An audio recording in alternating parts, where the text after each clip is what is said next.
Hello, hello. Good afternoon. I am just getting set up here. We are live streaming to multiple platforms. We're on Instagram, we're on YouTube, we're in the Meditation for Female Physician group. We're trying it out through StreamYard, so we're excited. So let me just make sure this is working the way I want it to. I think it is. So we're gonna go with that. All right. It is 12 noon and welcome to everyone and anyone who is joining me today. For those of you who don't know me, hopefully most of you do. That's why you're here. My name is Dr. Disha Mukherjee Phillip. I am a cardiologist who deals with all matters of the heart. And for this month in October, we are going to be discussing the 5 things we need to know, or the 5 things you need to know before you embark on your meditation journey or before starting a meditation practice. So there are 5 Thursdays in October. And so we will be meeting for 30 minutes at 12 noon Eastern to discuss one of each of these 5 topics. All right. So let's go ahead and get started.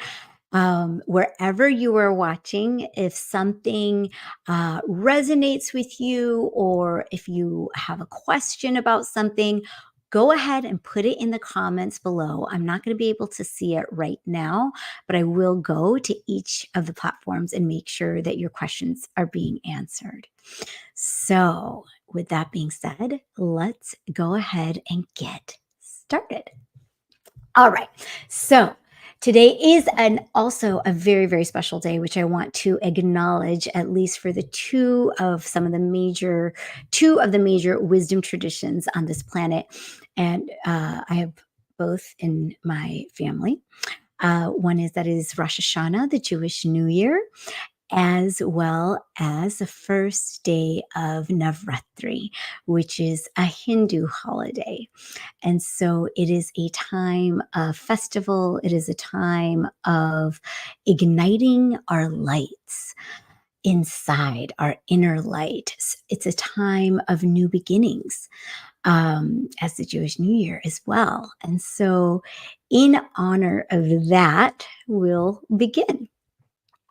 So, when I say starting strong, 5 things you need to know before starting a meditation practice.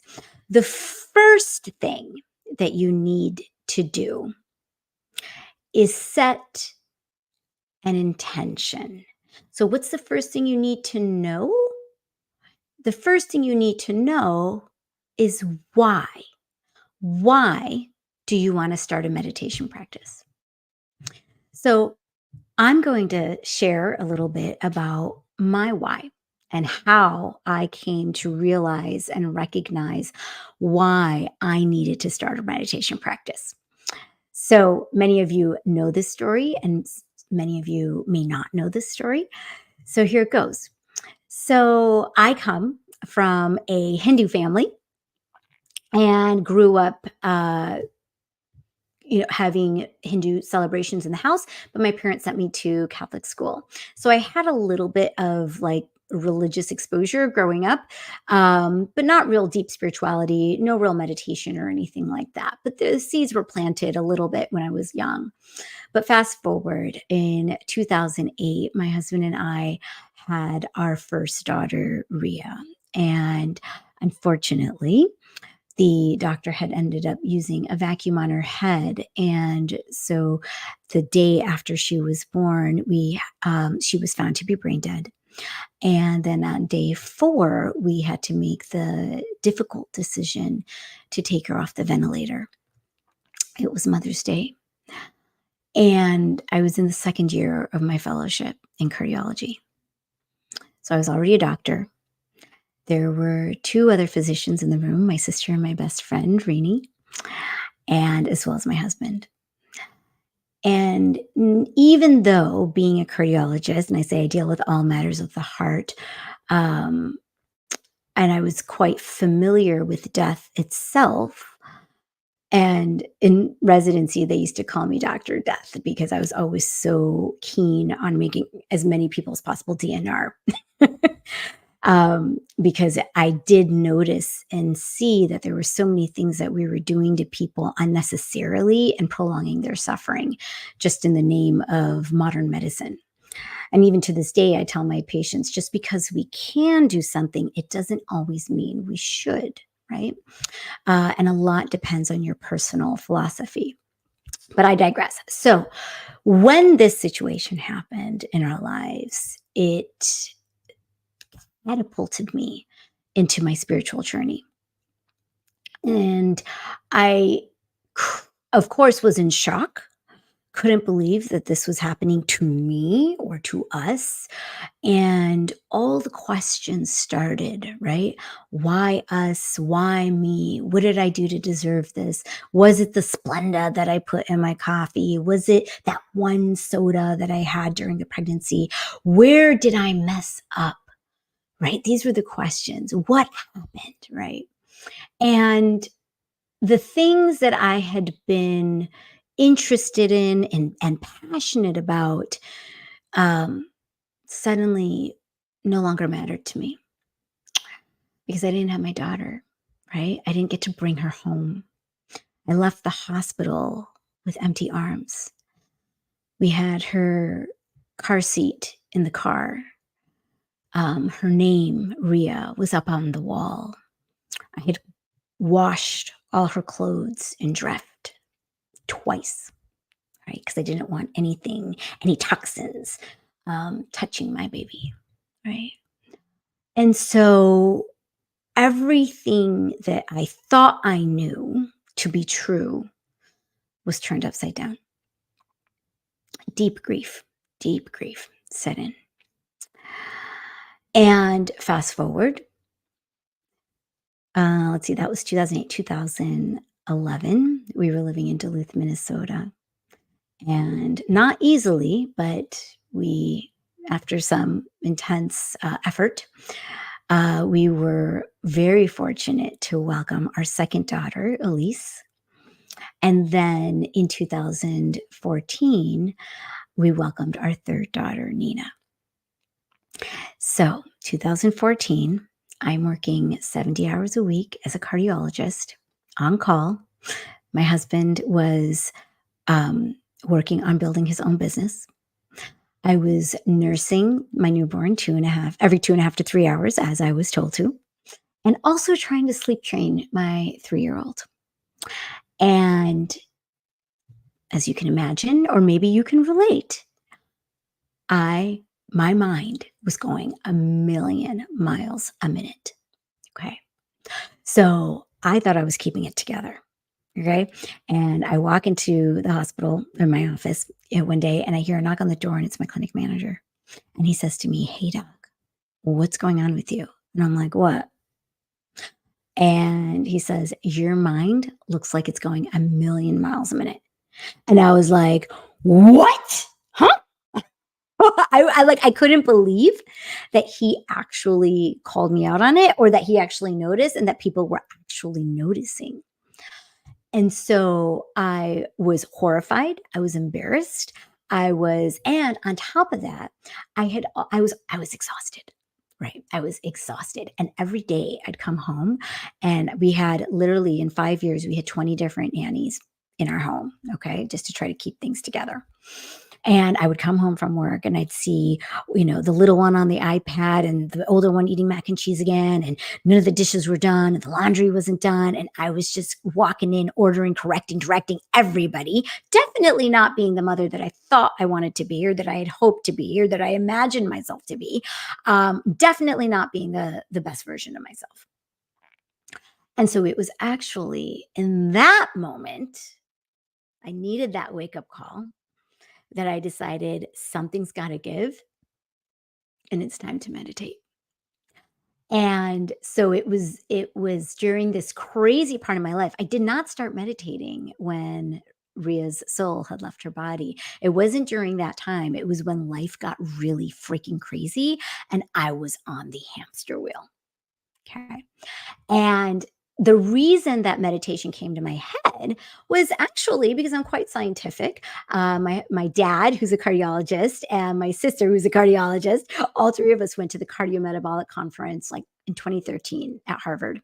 And one of the speakers did a whole meta analysis about all the different alternative therapies that have been shown to help with cardiovascular mortality and decreasing heart attacks. And he covered everything from yoga and acupuncture and Reiki and meditation. And at that time, the only thing that had shown to have statistical significant improvement in cardiovascular mortality was meditation. So I thought that was interesting at the time. I put it, I was pregnant at the time, and I was like, okay, I'll put that in the back of my head, because I had multiple patients coming to me also in the office saying, I don't want pills, doc.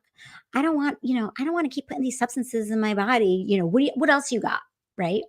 And of course, we're talking about diet and exercise, and that's so important. This little thing, what stress management is that I feel like it's not even enough to call it that, right? But this internal constant 80 to 90,000 thoughts going on in your head, most of which are unhelpful and wasteful thoughts, right, are running your show, and you feel like a slave, right? You feel like you are not living your life by default, but rather you're living your life by design. And I knew that this was not what my life was meant to be like. I knew that on the outside, I had a handsome, wonderful husband. I had two living children. I had a career, and everything looked amazing. And yet, I had never felt so exhausted, so depleted, so disconnected, and so lonely in my life. And my husband and I felt like two ships passing in the night, right? All that love and connection that we had had before had, I don't even know where it was. We were all running on our own hamster wheels. And I knew that this is not what life was most supposed to be like. The other thing that had inspired me too was Oprah's book, called, what does she call it? Oh, What I Know for Sure. And I had read that. I've always been an Oprah fan. And she had mentioned meditation at that time as well. And it's amazing because I set the intention in my head at that time. I got to figure this out. And almost within a month, we met friends who had also unknowingly started a meditation practice and set us up with their teachers. But this comes to our why. What was my why? My why was that I was exhausted and not being I was not playing the role of a wife or the mother that I thought I should be playing. It wasn't who I wanted to be. I knew deep down somewhere that I was a joyful, happy being. I knew that, but everything around me was triggering the crap out of me, right? Everything. And I was like, "I can't keep going like this." I don't know. I mean, what was the answer? I wasn't going to quit my job. I was the sole breadwinner of my family. I wasn't going to divorce my husband. I wasn't going to give my kids away. I love them. Actually, I love each and every one of these parts of my life. So why did I feel this way, right? So I knew that there was a piece missing, and it wasn't going to be a pill or a procedure or a surgery that was going to fix this. And so I knew that if I was going to live my life, if I was going to stop living my life by default and live it by design, something would have to give. So that brings me, right, to the why, the intention behind why do you want to meditate? So I had heard, right? So now we know that, meditation helps us, actually, it's anti aging. It helps us live longer. It helps drop our blood pressure. It helps prevent heart attacks. So we know all of these things. And once I started to meditate, everything in my life started to change. Instead of being overwhelmed with my notes and patients at work, I was being more efficient. Instead of yelling and directing and screaming and feeling disconnected from my kids when I came home from work, I could actually have a loving evening of bath time and reading stories with them. Instead of wanting to kill my husband, right? I could find a little bit of compassion and understanding for where he was at and what he was struggling with, right? I was able to hold a little bit more space. I had more energy, so I could get more things done. And so, really, all the improvements in my life that I've had since then, I attribute to starting and sticking with my meditation practice. Now, the kind of meditation I started doing way back then, I've definitely has changed and morphed, and I've been able to become a teacher of meditation and using multiple different modalities. And I've been able to teach patients, I've been able to teach other female physicians and people from all walks of life, people in large companies, right? And for their workforce. And so it's been an incredible journey. So I'm going to ask you, what is going on in your life that you feel needs to be different? What do you want to change? Put it in the comments below, wherever you are watching this. And if you're watching this after the live stream, totally cool. Just put it in the comments anyways, and we'll see it. Or you can email me too at disha@dishaphillip.com. And the other thing that's really important to know as we begin on this path is that starting a meditation practice is embarking on pretty much the greatest personal development, self development program ever, because you get to know your true, authentic self. So that is something that we will be covering in the next session of Starting Strong. And so that will be next week. And let me see, what else do I want to say? Just for today, I wanted to make this a very short session because I know that everybody has limited attention spans. And so let me see, I just want to make sure I got everything here. Um, yeah. What do you want to gain from starting your meditation practice? Maybe it's more energy. Maybe it's, I want to heal my relationship. Maybe it's, I want to be kinder to my kids. Maybe it's making sense of the tragedies that have been in your life. So that's the other thing I forgot to mention. How can I forget, right? After losing my daughter, as I said, it totally catapulted me into my spiritual journey and asking the real questions of why, right? Why are things happening? What does it all mean? And one of the things, for whatever reason, that had come to me at that time was that there was so much suffering, but I had made a vow almost that something good would have to come from this suffering, come hell or high water. Something good would have to come because all of this suffering cannot be in vain. And I can tell you that there has been a lot of goodness that has come.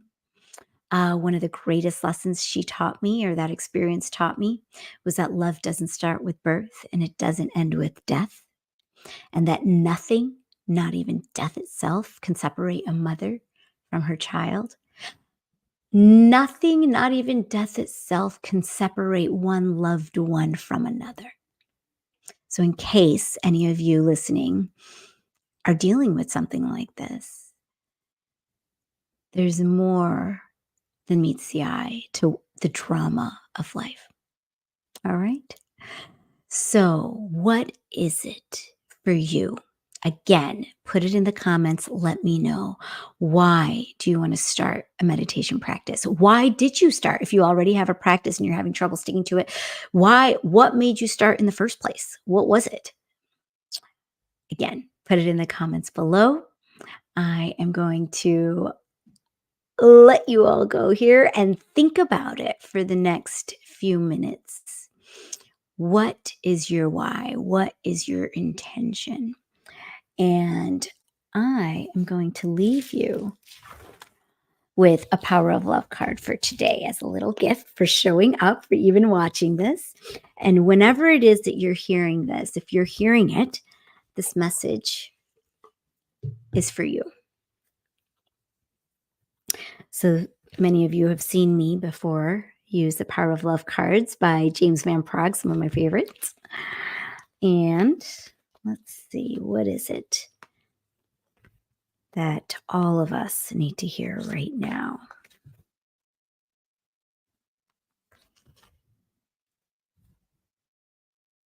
Spontaneity. You move beyond the constraints of the mind and freely and lovingly embrace new situations. All right. In order to grow and expand as a soul, you must come to the realization that limitations are generally self imposed. There is a security that comes with routine. A life lived with no surprises and within a comfort zone is very appealing in this chaotic dimension. But you have to be wary of stagnation. Spontaneity demonstrates to the rest of the world that you are ready for anything. And it is also a characteristic linked to high emotional health. Life is a smorgasbord, so stop constantly hovering near the boring salad bar. You will never know if you like something unless you experience it. Don't let fear hold you back. By its very nature, your soul yearns for new experiences. If something doesn't align with your spirit, that's fine. But at least you made that discovery. That said, every soul has an individual path. So don't fall prey to peer pressure if you know in your heart that something is not right for you. At the same time, don't let the fear of new experiences stop you from doing something that will make your heart sing. So, recently, I finally took a step to do something that makes my heart sing. I joined a choir. So that has been super fun for me, and it really does make my heart sing, and it's super fun. And so I hope that some of you are doing things that make your heart sing as well. And I'm going to leave you with that today. So join me next week, 30 minutes, 12 to 12:30, maybe a little shorter, for your next thing you need to know before starting a meditation practice. So number 1 is your why and what is your intention? Why do you want to do this? Why do you want to do this? What are you hoping to gain? What makes you think that meditation could be helpful for you? Why? What are you going through in your life that you want to be different? What is going on in your life that is not aligning with your soul and your soul's authentic purpose? For me, I knew there was more to life than and grief and death.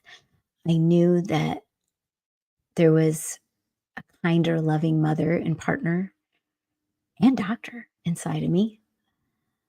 And I just had to get back to who I really was. So again, put it in the comments below. Join me next week for my meditation for female physicians group. I will be doing a transformational workshop on Sunday. So join me there and stay tuned for more information on that.